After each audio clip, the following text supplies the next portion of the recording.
ভর্তি মাছ। ওই দেখুন, এই হচ্ছে নেওড়া ভ্যালি রিভার।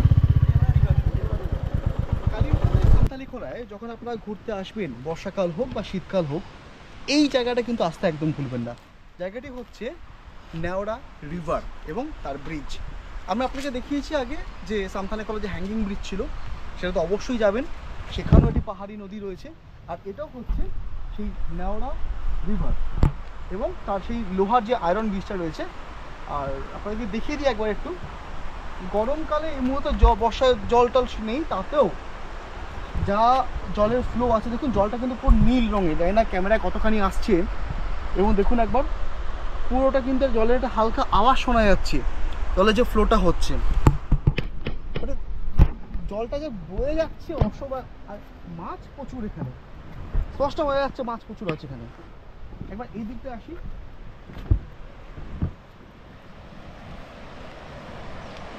এখানটাও দেখুন, এখানটাও কিন্তু সেই জলগুলো ওইখান থেকে বয়ে আসছে, ওই দূর থেকে ওখান থেকে জলটা বয়ে বয়ে বয়ে জলটা কিন্তু এখান দিয়ে এসে আপনার এখান দিয়ে যাচ্ছে। মাছ স্পষ্ট বোঝা যাচ্ছে, বেশ বড় বড় সাইজের মাছ রয়েছে এখানে। একটু হেঁটে আসি আমরা এই ব্রিজটা দিয়ে।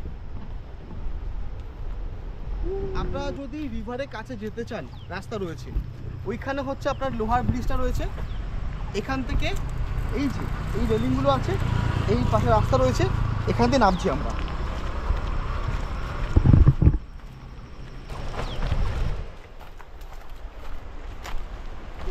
যাচ্ছি তত নদীর যে জলের যে সাউন্ডটা, ও কানটাকে শান্ত করছে আমার।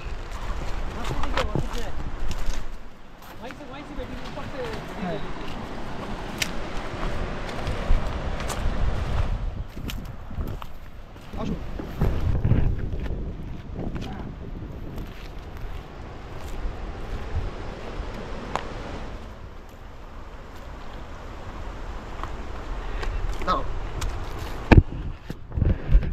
এক সেকেন্ড। সৌমেন আমার সাথে রয়েছে, এই যে সৌমেন এবার নেমে গেল চট করে। একটা মজার বিষয় দেখবেন, জানো দেখতে পাচ্ছেন কিনা, এখানটায় মাছ দেখুন, এখানটায় মাছ দেখছেন, এই দেখুন ভর্তি মাছ। ওই দেখুন,